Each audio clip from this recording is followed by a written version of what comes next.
Bonjour et bienvenue à cette réunion d'information sur le Master MEF, métier de l'enseignement, de l'éducation et de la formation, premier degré, donc pour devenir professeur des écoles. Aujourd'hui, la présentation va être faite par Olivier Rivière, qui est responsable de ce diplôme à l'INSPE Clermont-Auvergne, et donc je vais lui laisser la parole. On va peut-être attendre 1 minute ou 2, le temps que tout le monde arrive, et puis il pourra commencer. Merci.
Si tu veux commencer, Olivier, il faudra juste réactiver ton micro.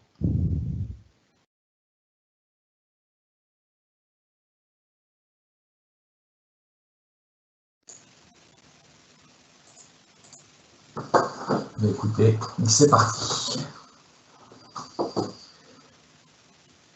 Bien, bonjour à tous pour cette réunion d'information sur le MEF premier degré. Donc, je me présente, je m'appelle Olivier Rivière, donc je suis responsable du Master MEF premier degré.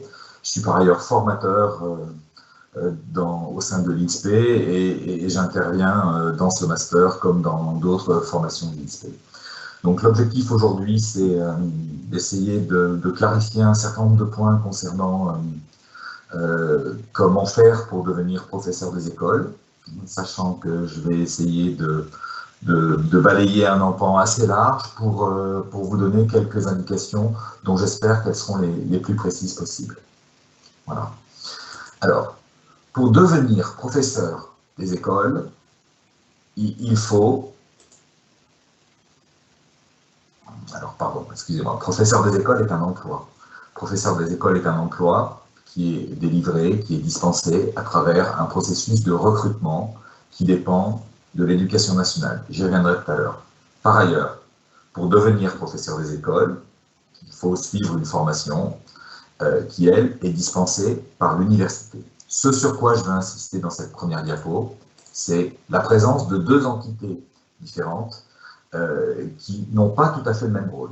Une première entité qui est l'éducation nationale, qui est l'organisme qui recrute les gens qui veulent devenir professeurs des écoles, et par ailleurs, il y a une autre entité qui est l'université, l'université Clermont-Auvergne pour ce qui nous concerne, et qui a pour objectif de former ces gens pour devenir professeurs des écoles. D'accord ? Donc le CRPE, le concours de recrutement du professorat des écoles, est organisé par l'Éducation nationale. Le Master MEF est organisé par l'Université Clermont-Auvergne. Le Master MEF est un bon moyen pour préparer le CRPE et se former pour devenir enseignant du premier degré. D'accord ? Diapositive suivante. Donc, dans une première série de diapos, je vais vous parler du Master MEF. Dans une deuxième série de diapos, je vous parlerai du CRPE, qui lui n'est pas organisé par l'UCA, mais par l'Éducation nationale. Première série de diapos, le Master MEF premier degré.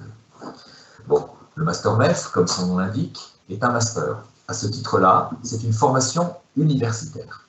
Puisque c'est une formation universitaire, c'est donc un master qui est délivré en 2 ans avec un certain nombre de CTS, un certain nombre de crédits qui vont être obtenus à travers un certain nombre d'UE, d'unités d'enseignement. Par ailleurs, comme tout master, ce diplôme comporte un travail de mémoire qui a lieu en première et en deuxième année, j'y reviendrai, et qui débouche sur une soutenance qui permet de valider cette UE. Deuxième point, cette formation est une formation professionnelle. Professionnelle, ça veut dire qu'on a pour objectif, dans le cadre de cette formation, de vous former aux différents aspects du métier. Ces aspects des métiers sont nombreux. On va vous former à la pédagogie, à comment penser une séance, comment organiser sa classe, comment élaborer et définir une réflexion autour des progressions de manière générale. On va aussi avoir des dispositifs de formation beaucoup plus centrés sur les aspects disciplinaires, à travers un recours aux didactiques des disciplines, à comment faire pour enseigner de manière spécifique tel concept en français, tel concept en EPS, tel concept en art. Par ailleurs, cette formation professionnelle se caractérise par la présence de stages, de nombreux stages, tant en M1 qu'en M2. Troisième aspect de cette formation, en plus de l'adossement universitaire à la recherche, en plus de l'adossement professionnel avec l'adossement au métier, c'est aussi une préparation au concours de recrutement du professorat des écoles, qui a pour objectif d'aider nos étudiants à réussir cette entrée dans l'éducation nationale. Si je rentre un petit peu dans le détail du métier, donc je reviens sur l'ensemble des contenus d'enseignement qui vont figurer au sein du master.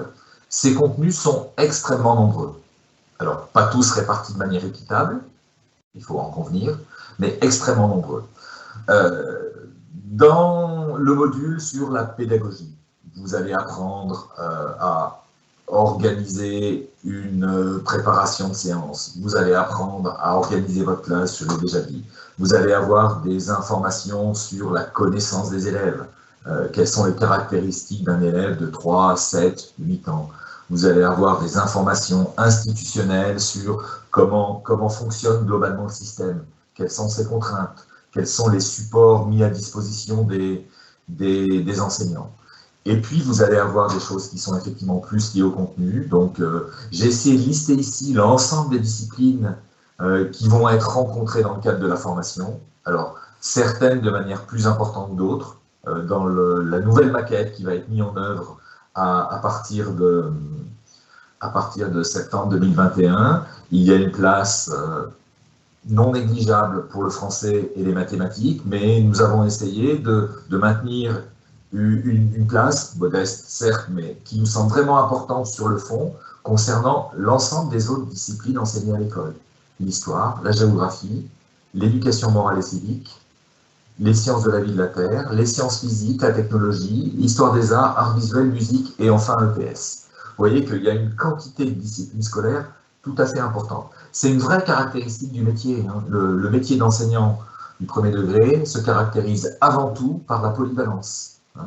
La capacité pour les gens qui entrent dans ce métier à pouvoir penser, construire des séances et des séquences sur l'ensemble de ces disciplines. Alors, on appuie sur des ressources, mais en ayant réellement à cœur de prendre cette dimension en charge. Par ailleurs, comme tout master, c'est une contrainte institutionnelle de l'université, nous avons un dispositif de langue vivante hein, en M1 et nous travaillons sur la question de l'enseignement des langues vivantes à l'école dans le cadre du M2. Des stages dans les écoles. Alors, des stages dans les écoles, oui, des stages au M1, des stages au M2. Un volant de stage important en M1, il y a 2 stages de pratique accompagnée au M1, et puis il y a un volant de stage en M2 qui représente in fine un tiers du temps consacré à la formation, 12 semaines. 12 semaines de moments où les étudiants vont être dans des dispositifs autres que l'université. C'est ça la part du M2. Par ailleurs, je l'ai dit tout à l'heure, travail de recherche et rédaction d'un mémoire professionnel. Alors, on appuie sur les connaissances développées par la recherche. en appui sur les connaissances développées par les sciences de l'éducation, les étudiants vont construire une réflexion autour d'une problématique professionnelle qui va s'élaborer tout au long des 2 ans et soutiendront ce mémoire en fin de M2. Continue. Alors, la formation à partir de 2021-2022. Je présente ça comme ça parce qu'on est en plein dans une réforme du recrutement des enseignants du premier degré et donc il y a un certain nombre de modifications par rapport au dispositif que certains d'entre vous pouvez connaître peut-être et il m'importe ici de mettre en évidence les éléments qui vont changer. Alors, voilà comment les choses vont se passer. La formation adossée à un master est donc une formation qui se déroule en 2 ans. D'accord ? Ce qui se passe, c'est que les étudiants vont travailler au développement de connaissances professionnelles dans le courant du M1 et ne vont pas passer le concours comme ça était le cas précédemment à la fin du M1, mais vont le passer à la fin du M2. D'accord ? Un concours en fin de M2, avec la caractéristique particulière dans cette réforme d'être en situation de pouvoir être contractuel avec des stages en école en M2 à tire-temps. D'accord ? Ça veut dire qu'en fait, il y a une répartition en fait, des charges, des efforts et des dimensions. Le concours se passe plus tard. Ça veut donc dire que les dimensions de formation professionnelle vont pouvoir être investies de manière beaucoup plus précoce par la formation.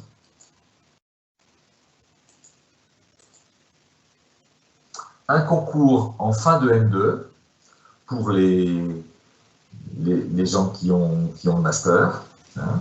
Si ce concours est réussi, ça débouche sur un statut de fonctionnaire stagiaire avec une titularisation par l'éducation nationale à l'issue d'une année. Si par contre il y a un échec au concours, eh bien, possibilité de repasser l'année suivante ce fameux CRPE, ce fameux concours. Ok ? Alors, il faut savoir que tous nos étudiants ne réussissent pas le CRPE du premier coup, j'aurai l'occasion d'y revenir, hein, et que certains mettent plusieurs années pour l'avoir, ça fait partie du jeu.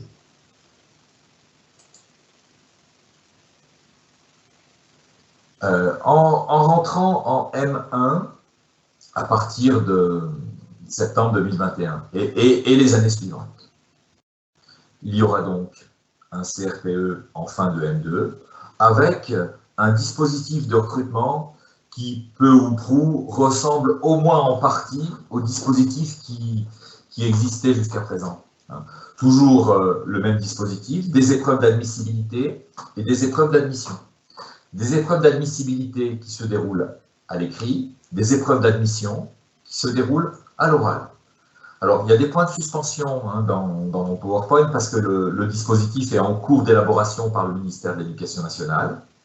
Mais on sait d'ores et déjà qu'il y aura une épreuve de français qui va porter sur des dimensions disciplinaires. Alors, disciplinaire, il faudra voir les sujets zéro pour voir ce qu'il en est exactement. Une épreuve de maths et une troisième épreuve qui mettra en jeu des connaissances sur la question de la polyvalence. Ce que j'appelle la polyvalence dans le métier, c'est l'ensemble des autres disciplines scolaires, celles dont je vous ai fait une très longue liste dans une des diapos précédentes. Ensuite, si on est admissible, donc si on a obtenu des notes suffisantes pour pouvoir continuer, vient le temps des épreuves d'admission, donc qui se déroulent à l'oral, avec des mises en situation professionnelle dans des domaines.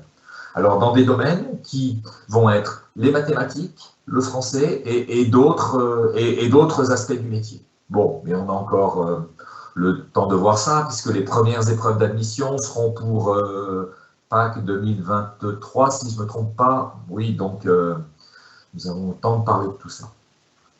D'accord ? Donc, un concours de recrutement qui se déroule en fin de M2, hein, à peu près autour de Pâques, vraisemblablement, avec des épreuves écrites et des épreuves orales.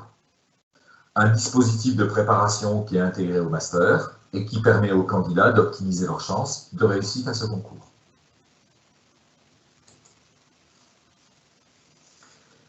Passons maintenant aux caractéristiques du Master MEF premier degré de l'Université Clermont-Auvergne. Ce qui caractérise ce master, c'est qu'il est dispensé sur plusieurs sites. Nous avons un seul et même master MEF premier degré à l'UCA qui va être dispensé pour partie sur le site de Clermont-Ferrand, alors en l'occurrence à Chamalières, pour partie sur le site du Puy, pour partie sur le site de Moulins et pour partie sur le site d'Aurillac. C'est assez logique qu'on soit dans cette répartition, car en plus, les recrutements qui vont être effectués par l'Éducation nationale sont à terme des recrutements départementaux, hein, qui vont nous amener dans chacun des 4 départements de l'ancienne région Auvergne. Et donc, vous aurez la possibilité, si vous souhaitez postuler pour rentrer au Master MEF premier degré de l'UCA, de pouvoir suivre cette formation sur chacun des 4 sites. La formation est la même, les contenus de formation sont les mêmes, les sujets d'examen et les moments où ces examens se déroulent sont exactement les mêmes. Nous sommes très très attentifs à faire en sorte que nos étudiants se trouvent dans des situations les plus proches possibles, hein, pour respecter ce principe d'équité. Alors, il faut que je vous parle d'une spécificité qui a été mise en place l'année dernière, qui a démarré, hein, et qui concerne la présence d'un nouveau parcours que nous avons imaginé, qui est le parcours enseigné en France et à l'étranger. Le parcours standard, celui dont j'ai parlé en fait depuis le début, et le parcours enseigné en France, hein, celui qui vous amène à suivre les 2 années de formation sur le site, sur un des 4 sites de l'INSPE Clermont-Auvergne. Et puis nous avons également le parcours donc enseigné en France et à l'étranger, qui lui se déroule de manière spécifique sur le site du Puy et qui est organisé de la manière suivante. Un M1 en France, sur le site du Puy, un premier semestre du M2 à l'étranger, dans un établissement français à l'étranger, et un 2e semestre de M2, un 4e semestre de formation, qui se déroule de nouveau sur le site du Puy, pour finir les questions de préparation, soit au CRPE, soit aux certifications qui peuvent permettre à des étudiants, à des titulaires du MEF de postuler pour des recrutements dans des établissements français à l'étranger. Alors, il y a des modalités particulières qui peuvent ne pas relever de la fonction publique, sur lesquelles je pourrais revenir s'il y a des questions spécifiques concernant ce sujet-là. D'accord ? Du point de vue des flux et des volumes, hein, donc on a un ensemble de 160 places pour le parcours enseigné en France, hein, et donc c'est l'ensemble des places disponibles pour les 4 sites, et nous avons un ensemble de 25 places pour le parcours enseigné en France et à l'étranger sur le site de Puy, qui viennent se rajouter aux 160 places. Donc un total de 185 places que nous proposons aux étudiants pour poursuivre et se former à devenir enseignants du premier degré. Je vous invite à aller sur le site de l'INSPE. Nous déployons beaucoup d'énergie pour rendre et faire vivre ce site. Il y a tout un tas d'informations qui sont tout à fait importantes et que je vous invite à explorer, visiter. Concernant l'entrée en Master MEF premier degré. Donc, nous avons un nombre de places qui est limité, nous avons des capacités d'accueil qui sont limitées, 160 places dans le parcours enseigné en France, 25 places dans le parcours enseigné en France et à l'étranger, et nous avons en général plus de candidatures que nous n'avons de places. nous mettons en œuvre pour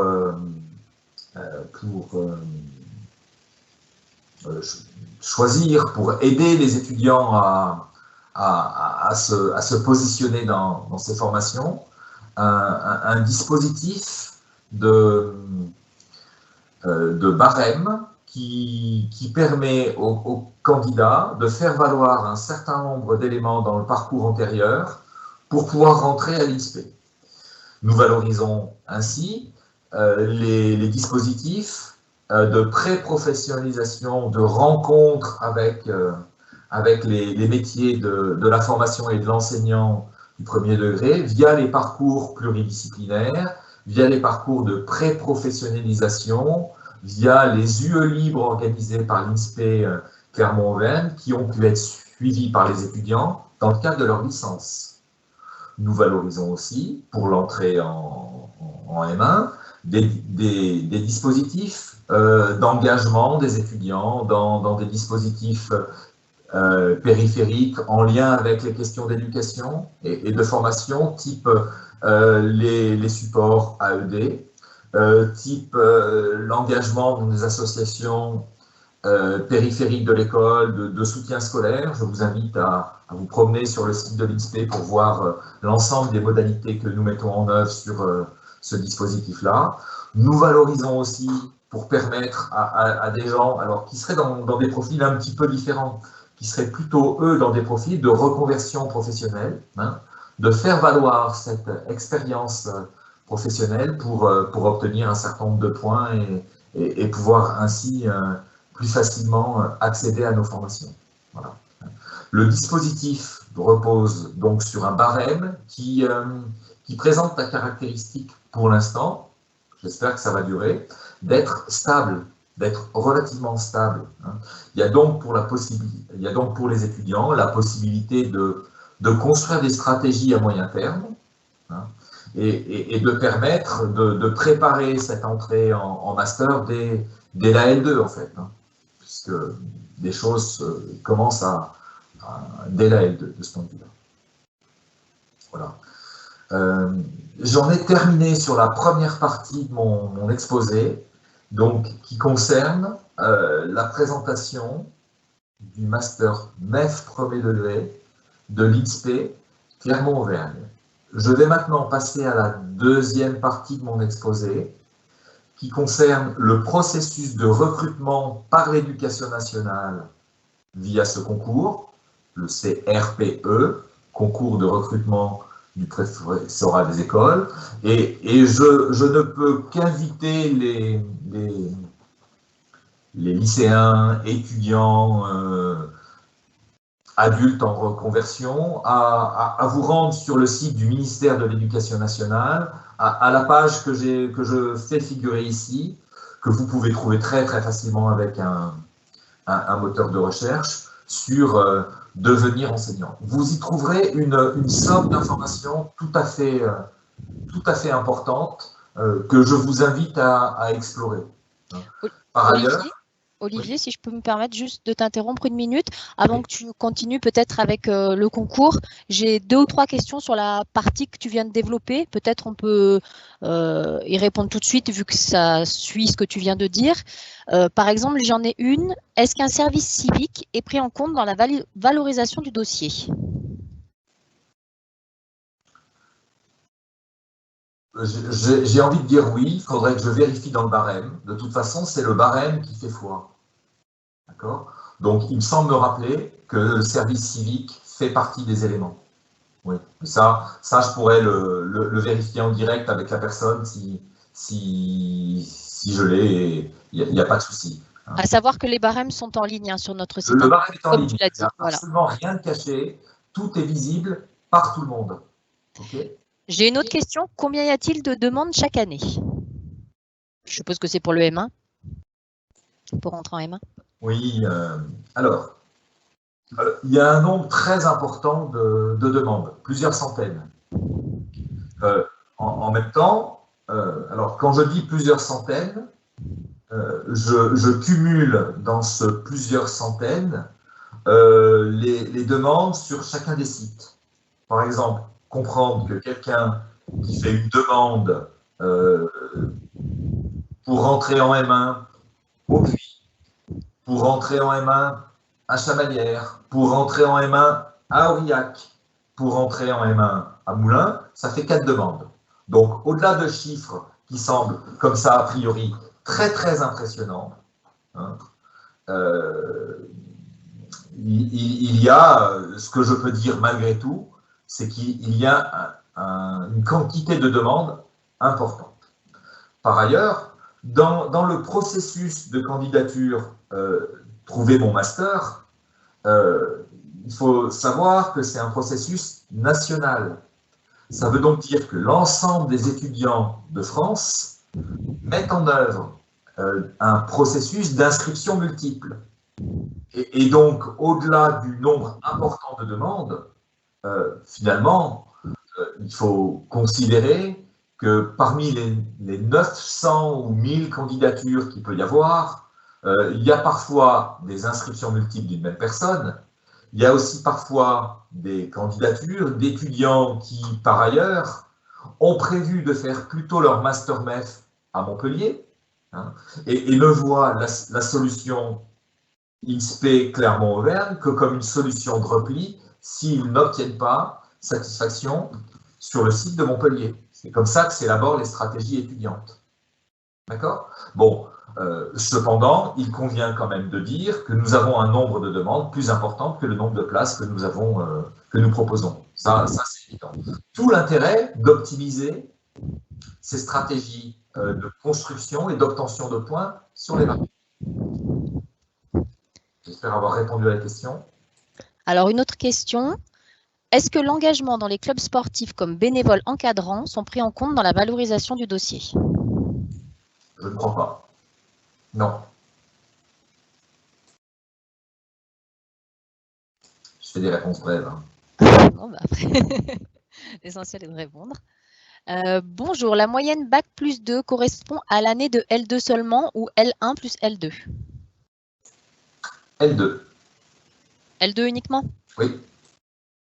Et enfin, une dernière question. C'est quelqu'un qui a le barème sous le nez. Ah, regardez, c'est très bien. Je vous invite tous à faire ça. Une dernière question encore donc de Solène.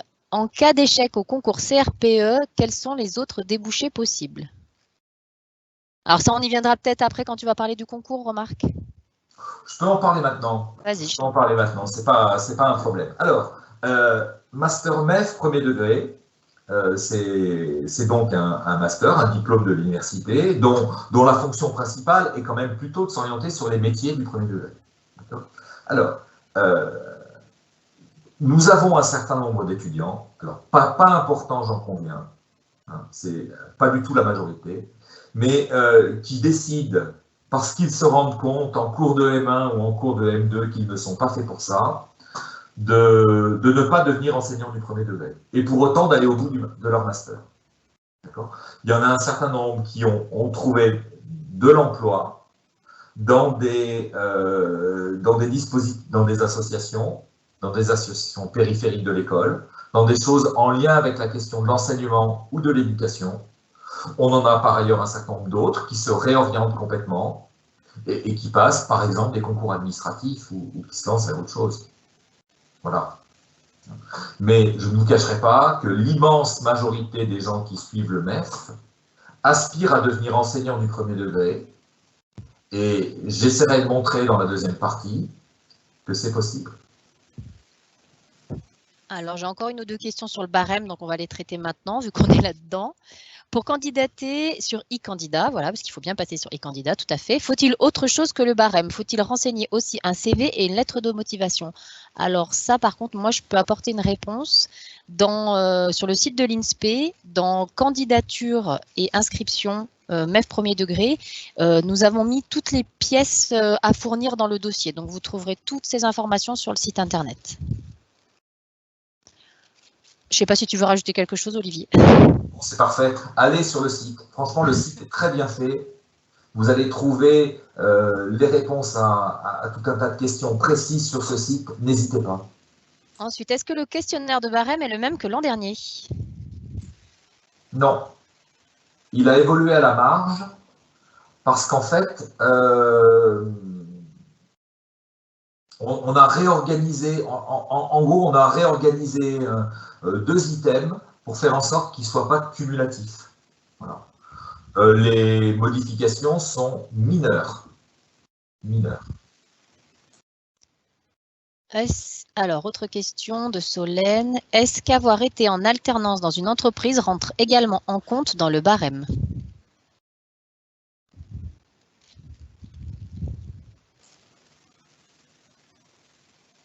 Ça fait partie de l'expérience professionnelle. Donc, s'il y a un contrat de travail, avec des pièces qui permettent de justifier ça, je ne vois pas comment nous pourrions ne pas le prendre en compte.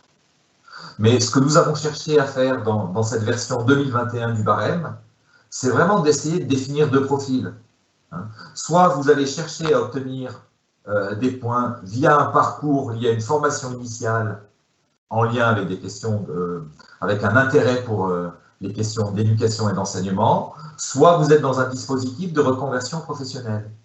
Et nous avons cherché à rendre les 2 processus disjoints, à savoir qu'il y a des points. L'année dernière, on pouvait cumuler les points dans les 2 domaines. Cette année, c'est terminé. Ça sera soit l'un, soit l'autre. Sachant que le nombre de points dans chacun des 2 domaines est équivalent parce que l'objectif est de léser personne.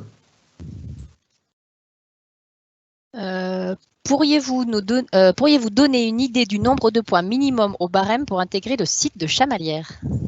Non. Ça dépend des candidatures que nous recevons, j'imagine. Non, je ne donnerai pas parce que ça dépend des années. C'est extrêmement variable et ça fluctue énormément. Donc non, je ne vous donnerai pas parce que vous pourriez penser que c'est une garantie et je suis désolé, je peux garantir à personne qu'il sera sur le site de Chamalières, qui est le site effectivement qui est le plus demandé par les étudiants. Alors il est évident que pour être sur un des 3 autres sites, le nombre de points requis, à la fin, sera un peu moins important que le nombre de points pour avoir le site de Chamalières. C'est comme ça. Il y a une tension extrême sur ce site. Et nos taux de réussite sont tout à fait équivalents sur les 4 sites. Je vous invite à explorer les autres sites, d'autant plus qu'on va parler du CRPE après. Et d'autant plus, des choses à dire. Je peux rajouter que d'autant plus cette année, en plus, nous ouvrons le Master 1 à Aurillac, qui n'était pas le cas les autres années. Donc, ça peut être aussi intéressant. On peut passer à ta présentation plutôt du CRPE à ce moment-là? Ouais. Est-ce que je suis toujours en situation de partager mon écran là? Oui, on voit, c'est bon. On voit toujours que mon écran. Impeccable. Eh bien, écoute, c'est parfait. Je reprends la main donc pour la deuxième partie de l'intervention, qui est donc l'intervention concernant le CRPE, concours de recrutement des professeurs d'école. D'accord? Donc, à la partie qui concerne le recrutement qui est organisé par le ministère de l'Éducation nationale pour devenir enseignant du premier degré dans une école. OK? Allez, c'est parti. Je commence par une carte de France. Alors, je suis désolé, c'est une vieille carte, extrait d'un article du Monde. C'était à l'époque, le Monde avait fait un article sur la question des taux de réussite dans les différentes académies. Et je n'ai jamais retrouvé de carte qui pouvait rendre compte de ces aspects-là. Je trouve qu'elle est très bien faite, cette carte, parce que, bon, je vais vous donner dans les diapos suivantes des chiffres plus récents. Mais en même temps, cette carte, à mon avis, elle est vraiment, elle est encore d'actualité, au moins en ce qui concerne la région Auvergne, parce qu'elle nous dit, en fait, ce qu'elle nous dit, me semble-t-il, c'est l'extrême tension qu'il y a dans le recrutement au CRPE dans l'académie de Clermont-Ferrand. Une extrême tension. Alors, qu'on observe comment? Regardez, plus la couleur est claire, plus le taux de réussite par académie au concours de recrutement du CRPE de l'enseignement public est bas. Donc, plus c'est clair, plus le CRPE est difficile à obtenir. Ce que ça met en évidence, c'est qu'il y a un certain nombre de départements un certain nombre d'académies, donc Clermont-Ferrand fait partie, où il est difficile, voire très difficile, d'obtenir CRPE. D'accord ? En 2016, l'Académie de Clermont-Ferrand était l'académie la plus difficile à obtenir des académies métropolitaines. Ok ? Cette carte est claire pour tout le monde ? Ça veut donc dire, en fait, que devenir enseignant, devenir professeur d'école du premier degré est quelque chose qui peut se penser au-delà des contraintes géographiques locales. Il y a plein d'endroits en France, et je vais en parler, où il manque d'enseignants du premier degré, où il y a de l'emploi disponible, je parlerai des taux de réussite des concours, et où les gens qui ont suivi la formation du MEF premier degré à l'INSPE Clermont-Auvergne ont des chances tout à fait raisonnables, voire plus que ça, de pouvoir obtenir un emploi. Donc, ce que je dis, et je pense sincèrement que c'est la réalité, c'est que le Master MEF débouche sur un emploi, il n'y a pas vraiment de doute là-dessus.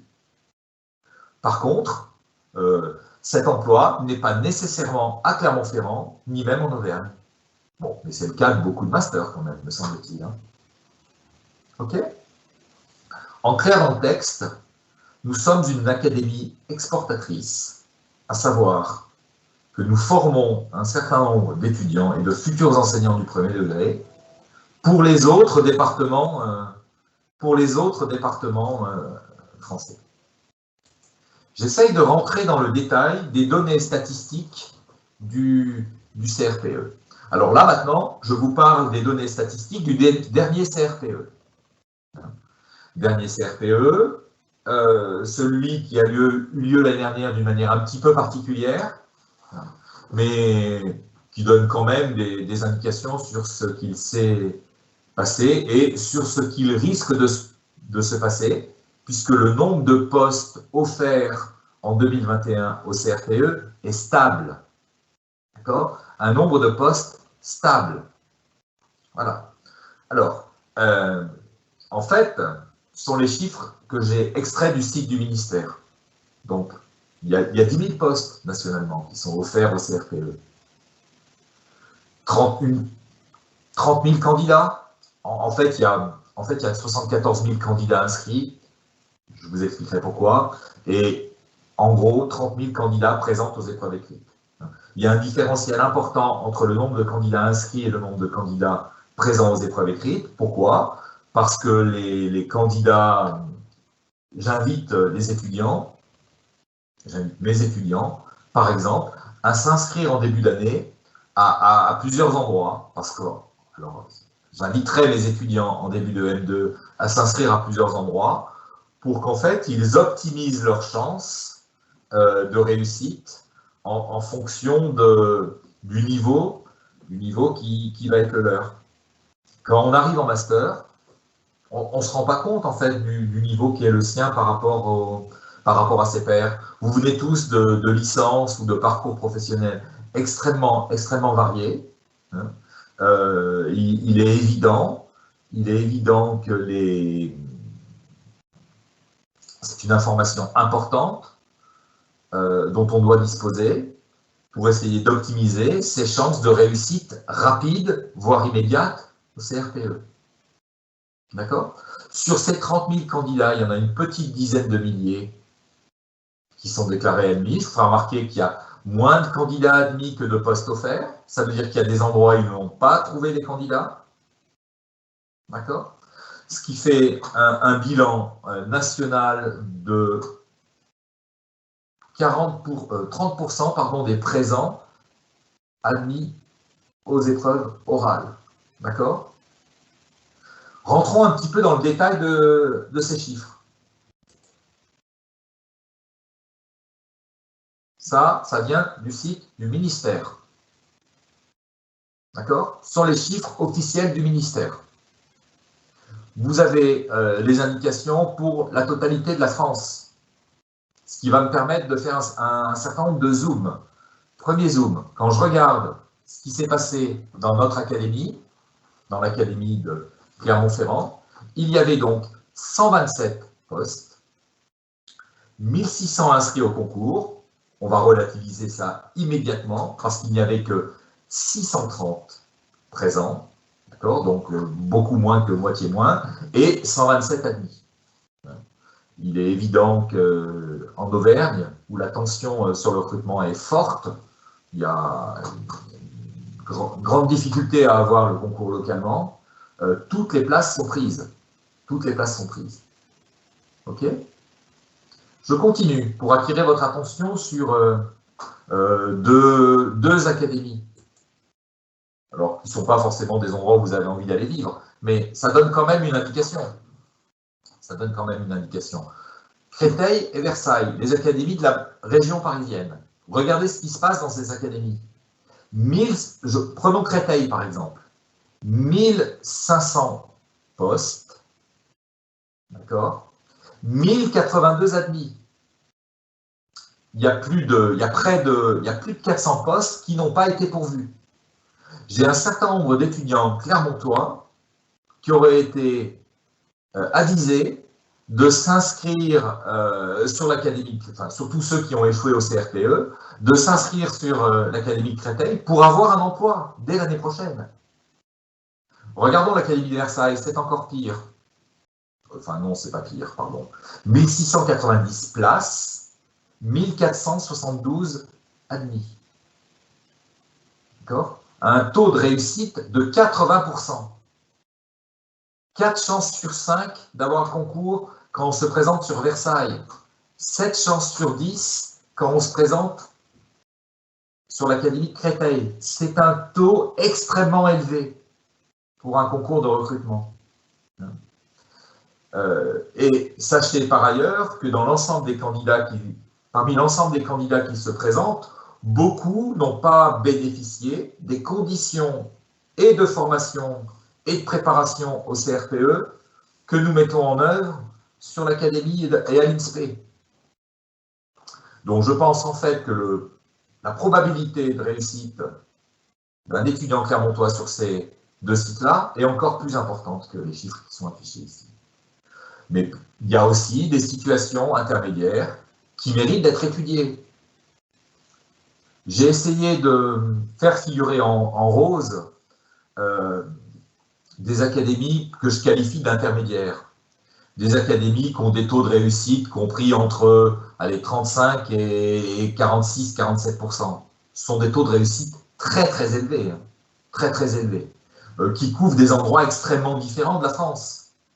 Amiens, Dijon, Nancy-Metz, mais il y a aussi des régions proches de nous, Orléans-Tours.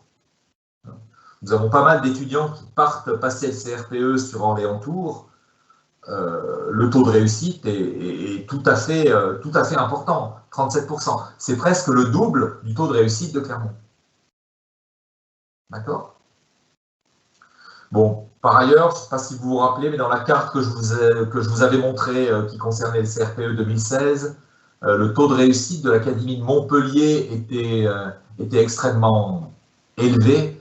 C'est terminé ça, hein, regardez dans ces dernières données chiffrées, le taux de réussite de Montpellier est exactement du même ordre que l'ensemble des académies difficiles dans lesquelles nous nous trouvons. Hein. Clermont-Ferrand a toujours fait partie d'une académie difficile, il l'est et il le reste. Par ailleurs, quand on s'inscrit dans le CRPE dans une académie, on s'inscrit pour être classé dans chacun des 4 départements.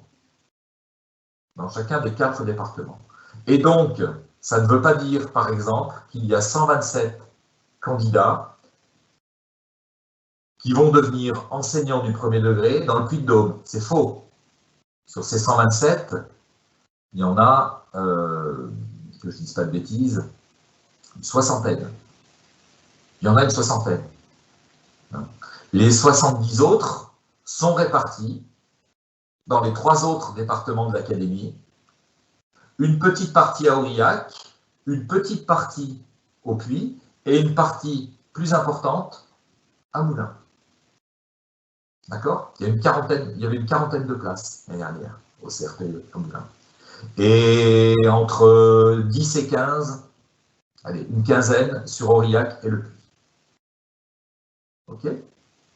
Et donc, quand on obtient le CRPE on n'obtient pas le CRPE dans une académie, on obtient le CRPE dans un département.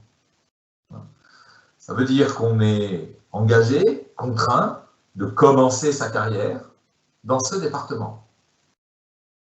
D'accord? Et le temps qu'on va rester dans ce département va être plus ou moins variable en fonction de la difficulté qu'il y a à sortir ou pas de ce département. Voilà. Ça, ce sont des indications générales qui ont pour objectif de vous aider à élaborer des stratégies à plus moyen terme et à commencer à vous mettre dans la tête que enseigner, devenir professeur des écoles, c'est pas devenir professeur des écoles à Clermont-Ferrand. Moi, je parle de devenir professeur des écoles. Et il y a plein d'endroits en France où vos chances de pouvoir exercer ce métier sont tout à fait significatives. Voilà. Et je pense que c'est quelque chose que les étudiants, que les lycéens qui se destinent à ce métier-là doivent pouvoir intégrer assez tôt.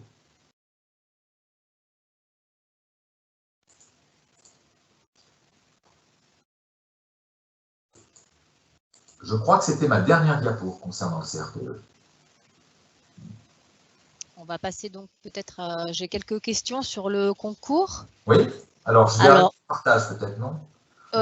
Oui, tu peux arrêter. Je reste comme ça. Oui, tu peux, comme tu souhaites. Je reste avec cette diapo. Alors, peut-on présenter le CRPE dans plusieurs départements pour avoir plus de chances de réussir?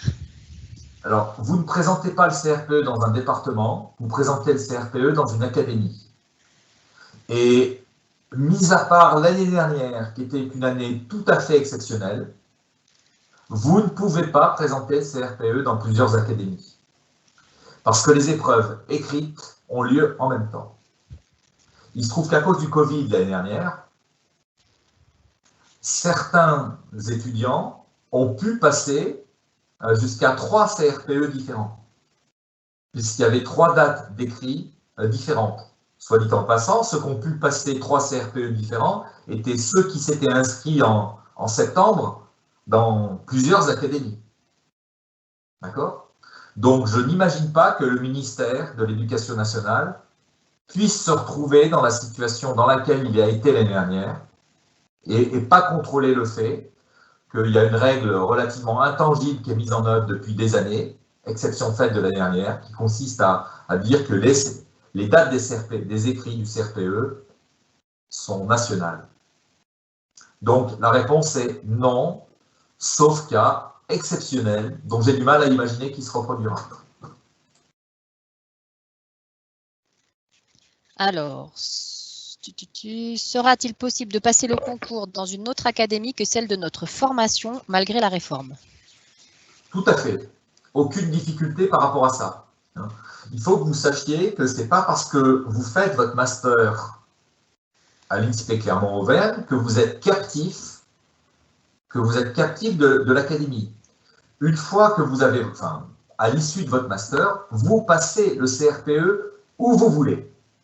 Où vous voulez. À l'endroit que vous voulez. À l'endroit qui vous semble plus abordable, qui correspond à vos projets géographiques. Il y a plein de paramètres qui entrent en compte dans l'élaboration d'une stratégie. Même si vous avez fait votre stage de M2 dans un dispositif de contractuel en Auvergne, vous êtes libre de passer le CRPE où vous voulez. Il n'y a aucune contrainte par rapport à ça. Cette indépendance de la part des futurs enseignants, futurs collègues, me semble tout à fait importante. Alors, j'ai une autre question qui a déjà un peu répondu, mais bon, c'était peut-être pas suffisamment précis, donc je vais quand même la poser. Si j'obtiens mon CRPE dans l'académie de Clermont, serais-je forcément affectée dans cette académie par la suite? Oui, et vous n'obtiendrez pas le CRPE dans l'académie de Clermont, vous obtiendrez le CRPE dans un des 4 départements. Et c'est dans ce département que vous démarrerez votre carrière. Oui, donc la réponse est oui. Selon un ordre, vous serez affecté selon un ordre qui prend en compte les vœux des personnes, et notamment les vœux des personnes placées devant vous. Donc, si vous êtes première au CRPE de l'Académie de Clermont, vous irez dans le département que vous avez choisi en premier. Voilà. Ensuite, les dates et les sujets des concours sont donc différents d'une académie à une autre. Alors, les dates, non. Je pense avoir expliqué le contraire, sauf cas particulier l'année dernière. Donc, les dates des écrits en général sont nationales. Par contre, les sujets peuvent être différents. Actuellement, sur la France métropolitaine, il y a ce qu'on appelle 3 groupements. Donc, 3 familles de sujets différentes. Oui, donc 3 familles de sujets différentes, mais des dates uniques. Je pense avoir répondu à la question. Alors, je lis en même temps. Donc, c'est écrit. Si j'ai bien compris, on choisit le département avant de passer le CRPE dans telle ou telle académie? Oui, quand vous inscrivez dans... Alors, ce qui se passe, c'est quand vous inscrivez au CRPE dans une académie, l'Éducation nationale vous demande d'ordonner les 4 départements, enfin les départements d'académie.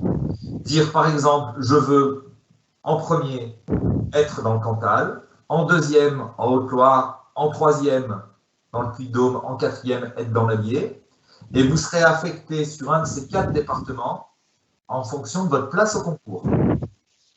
Et ce qui est très important à comprendre, c'est que cet ordre, il est fait au moment de l'inscription.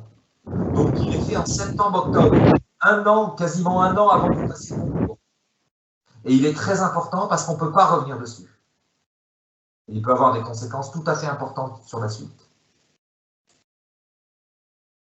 Combien de candidatures au total pouvons-nous faire pour le CRPE? À ma connaissance, ce n'est pas limité. En même temps, il s'agit d'être raisonnable. Il s'agit, me semble-t-il, de faire 15 candidatures a assez peu de sens, même si c'est théoriquement possible.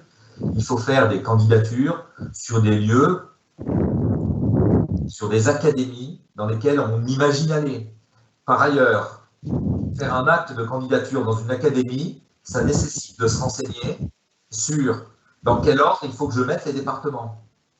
J'en reparlerai en détail avec les étudiants que j'aurai en M2 pour que chacun puisse développer des stratégies personnelles par rapport à ça. Mais il ne s'agit pas non plus de s'inscrire n'importe où pour mettre les départements dans n'importe quel sens, parce que ça peut avoir des conséquences tout à fait concrètes sur le lieu de votre affectation, sur le lieu sur lequel vous exercerez. Donc, moi, ce que je conseille à mes étudiants, c'est, alors, notamment pour ceux qui veulent à tout prix passer le CRPE à Clermont, c'est de leur dire, pas de problème, vous inscrivez à Clermont, mais je vous conseille de vous inscrire aussi à peut-être une ou deux académies qui ont des taux de réussite intermédiaires et une académie qui a des taux de réussite très, très favorables. Et puis, vous allez laisser du temps au temps.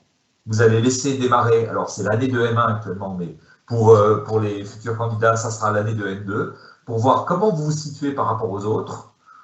Est-ce que, par exemple, vous rencontrez des gens et que vous décidez de partir à plusieurs, le passer dans une académie? Il y a des étudiants qui font ça. Il y a vraiment des stratégies extrêmement variées qui se mettent en place. Ou bien non, vous prenez le risque de le passer dans un endroit où c'est très difficile, parce que c'est là qu'est votre projet, de vie. Et tous ces arguments sont défendables et légitimes. Il n'y a que des situations particulières. Mais je continue de penser que si vous rentrez en Master MEF, il y a un endroit en France où vous aurez le concours, j'ai aucun doute là-dessus. Le CRPE est-il valable pour enseigner dans les écoles privées? Alors, en fait, excusez-moi, j'ai parlé du CRPE pour le recrutement des écoles publiques. Il y a un CRPE pour le privé, c'est une candidature séparée, et les candidats choisissent, en plus de l'académie, s'ils veulent enseigner dans le privé ou dans le public. Je connais assez mal les processus d'affectation dans le privé, mais c'est un CRPE spécifique.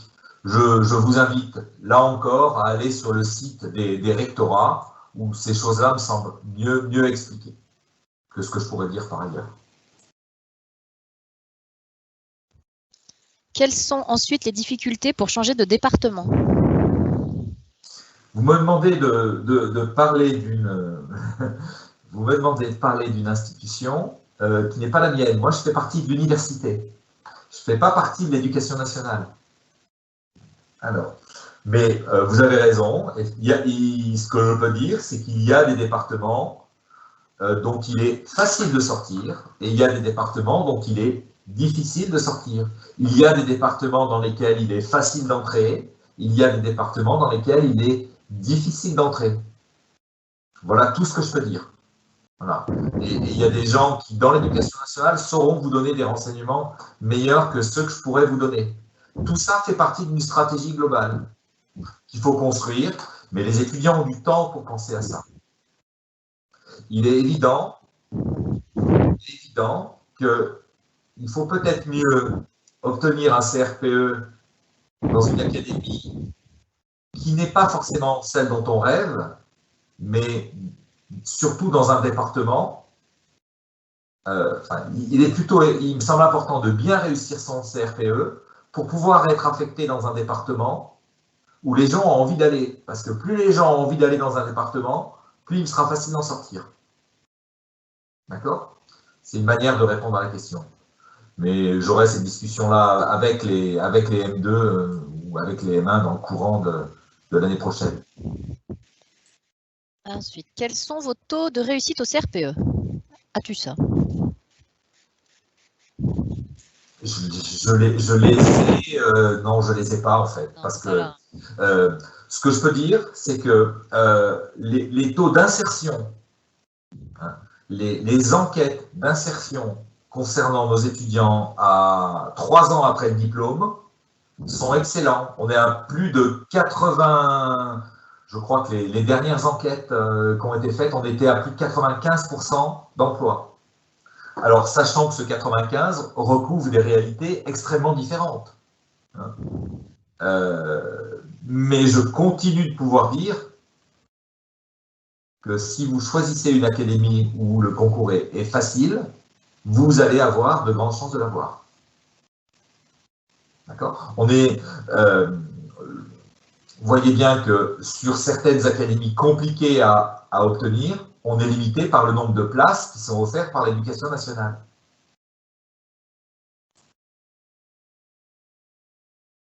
Alors, le parcours EEFE est-il proposé par d'autres sites que le Puy en dehors de l'Académie de Clermont-Ferrand? Alors, à ma connaissance, le parcours EEFE est une spécificité nationale. Peut-être qu'il y a d'autres dispositifs qui se mettront en œuvre concernant ça, mais je pense qu'on est les premiers. Nous sommes les premiers parce que le site du Puy a développé une expertise du point de vue des relations internationales et est en liaison avec un nombre important d'établissements français à l'étranger. Ça va me permettre de parler un petit peu plus en détail de ce parcours. Ce qu'il faut que vous compreniez, c'est que pour enseigner à l'étranger, il y a plusieurs chemins possibles. Un premier chemin, c'est de passer le CRPE, de commencer à enseigner en France, au sein de l'éducation nationale, et ensuite de postuler sur des mouvements au sein de l'éducation nationale pour essayer d'enseigner à l'étranger. Ce sont des postes très, très demandés. Ce sont des postes qui ne sont pas en augmentation. La stratégie du ministère des Affaires étrangères est en train de se modifier de ce point de vue-là, hein, et il y a de moins en moins de postes de cette nature. Et puis, il y a un autre moyen pour enseigner à l'étranger. C'est, étant titulaire d'un MEF, de postuler directement sur les sites des établissements pour devenir enseignant avec ce qu'on appelle un contrat local. Alors, un contrat local qui n'offre pas le même statut et les mêmes garanties que des postes de fonctionnaires détachés à l'étranger. D'accord ? Mais c'est parfois un moyen plus rapide. Par ailleurs, nous avons un certain nombre d'offres d'emploi qui arrivent jusqu'à l'INSPE, où des établissements français à l'étranger cherchent en contrat local des jeunes étudiants bien formés. Voilà, j'espère avoir répondu à la question. Et pour terminer, le parcours EEFE, pour la raison que je viens d'évoquer, à savoir l'expertise du site proposée en Auvergne que sur le site et à ma connaissance. Et pas d'autres sites en France. Mais ça va vraisemblablement se développer ou pas, je ne sais pas. Donc j'avais plusieurs questions sur le parcours enseignant en France. Je pense que ça recoupe un peu tout. En gros, ils peuvent quand même passer le CRPE et en parallèle, voilà, et en parallèle postuler sur des établissements à l'étranger. Il n'y a pas de concours pour enseigner à l'étranger. Non, c'est un processus de recrutement via des entretiens, d'accord? Alors avec un statut qui n'est pas un statut de fonctionnaire. Ça, il faut que les choses soient bien claires dans la tête des gens. Via des contrats locaux dans des établissements. Oui. Alors, les étudiants qui suivent le parcours EEFE ont tout à fait la possibilité, puisqu'ils sont revenus en France pour faire le S4, de passer le CRPE. Il n'y a pas de problème. Ils peuvent passer le CRPE. Ils peuvent aussi démarcher des établissements pour trouver un emploi à la rentrée de septembre suivant à l'étranger. Bon, alors sachant il ne faut pas se cacher, les choses sont compliquées en ce moment. Compte tenu de la situation internationale, les choses sont compliquées. On avait beaucoup de pistes de développement avec l'Amérique du Sud. Je ne vous cacherai pas que tout ça est un peu en stand-by en ce moment. Voilà. Je pense avoir répondu à la question. Ouais. Quelle licence est la plus appropriée? Alors, pour moi, il n'y a pas de... sincèrement, authentiquement, mais regardez le barème, il n'y a pas de licence appropriée. Je crois sincèrement qu'il n'y a pas de licence appropriée. Je pense que quand on est lycéen et qu'on aspire à devenir enseignant du premier degré, premièrement, on peut changer d'avis. Donc, il me semble tout à fait important de s'engager dans un parcours universitaire qui corresponde à des choses qui vous plaisent, qui vous intéressent. Obtenir une licence, c'est pas si facile. Et si, à l'issue de la L3, vous continuez de vouloir devenir enseignant du premier degré, ben, vous postulerez pour rentrer en Master MEF. Par ailleurs, et pour vous aider à choisir des licences, il faut que vous sachiez que bon nombre de licences de l'UCA proposent des dispositifs de sensibilisation au métier d'enseignant, avec la possibilité de faire des stages en L2 ou en L3. D'accord ? Donc, choisissez des champs disciplinaires qui vous intéressent, et essayez de voir si la licence qui vous intéresse propose un parcours pluriprofessionnel, un parcours mineur-majeur enseignement, des choses de ce type-là, qui vont vous permettre de garder un contact, qui vont vous sensibiliser au métier, d'une part, et qui vont vous permettre de garder un contact, premièrement, j'ai envie de dire, avec un minimum d'enseignement scientifique, si vous avez un parcours littéraire, deuxièmement, avec un minimum de production d'écrit, si vous avez un parcours plutôt scientifique. D'accord ? Il y a une tension qui s'exerce entre des connaissances scientifiques et des connaissances plus générales sur le CRPE qui est forte. Hein. Nous ne cherchons pas, l'éducation nationale ne cherche pas des mathématiciens d'un niveau extrêmement élevé. Elle cherche des gens qui comprennent des choses, des concepts élémentaires en mathématiques et qui savent écrire en français. Et c'est bien la combinaison des deux qui est recherchée, avec en plus la capacité à pouvoir s'engager dans l'enseignement de plein de matières différentes. C'est un équilibre complexe. Et donc, il me semble qu'une stratégie pour construire une possibilité d'entrer dans ce métier, c'est de continuer à faire un petit peu de science, de continuer à écrire en français, hein, d'avoir une vie culturelle variées, diverses, d'être intéressé par ce qui se passe du point de vue des questions d'enseignement, d'être éventuellement engagé dans des associations périphériques. Hein. J'ai oublié de dire tout à l'heure, mais le barème valorise les gens qui ont le BAFA, donc qui sont engagés dans des dispositifs alors qui ne leur permettent pas de connaître des élèves, mais qui leur permettent de connaître des enfants quand même. Ce qui est quelque chose qui est une des composantes du métier, même si être animateur et enseignant n'est pas tout à fait la même chose, loin de là. Donc je pense fondamentalement qu'il n'y a pas de meilleure licence que d'autres pour entrer et pour réussir le CRPE. Et quand je me mets à penser des choses comme ça, tous les ans, j'ai des contre-exemples d'étudiants qui réussissent très bien.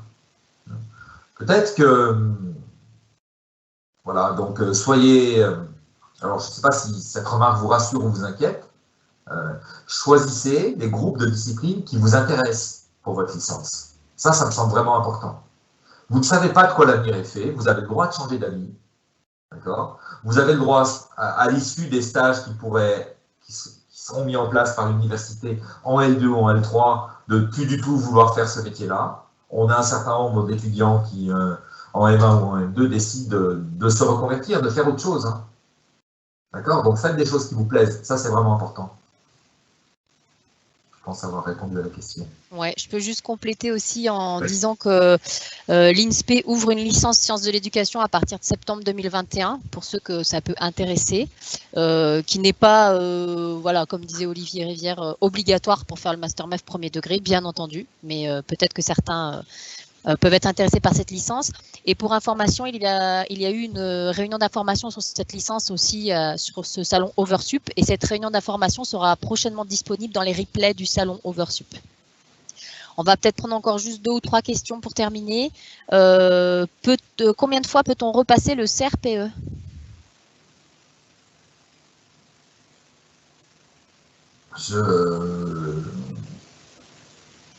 Beaucoup de fois. Beaucoup de fois, j'ai une étudiante. Alors, pardon, je vais faire une réponse un peu précise. Je ne pense pas, mais ce n'est pas moi qui organise ce dispositif, mais je ne pense pas qu'il y ait de limitation. J'étais en train de sourire parce que je pensais à une étudiante qui voulait à tout prix avoir le CRPE à Clermont et qui l'a eu la 6e fois, à la 6e tentative. À la 6e tentative. Je lui avais dit dès le début d'aller le passer ailleurs. Elle a eu raison de ne pas m'écouter. Soit dit en passant, elle serait partie ailleurs pour le passer, elle l'aurait peut-être obtenu beaucoup, beaucoup plus rapidement. Et elle aurait travaillé à enseigner auprès d'élèves dans une classe, même si elle a travaillé pendant toutes ces années-là. Donc, voilà, j'ai quelques exemples comme ça. J'en ai pas beaucoup hein, quand même. Hein. Soit ils se découragent, soit ils vont le passer à un endroit où ils peuvent l'avoir. Hein. Voilà. Alors, si on obtient le M2 mais pas le concours, comment cela se passe-t-il? Quel statut? Toujours étudiant? Oui, non. Alors, si vous obtenez votre master, si vous obtenez votre M2, si vous ne vous réinscrivez pas à l'université, vous n'êtes plus étudiant. Vous n'êtes plus étudiant. Pour être étudiant, il faut suivre une formation. D'accord? Alors, vous pouvez suivre une autre formation si vous le souhaitez.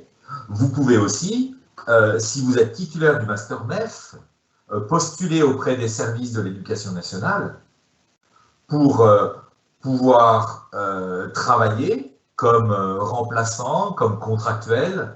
On peut imaginer que l'éducation nationale cherche à certains moments des gens pour occuper des emplois contractuels qui correspondent à des charges et des demandes ponctuelles. C'est déjà le cas en fait. Hein.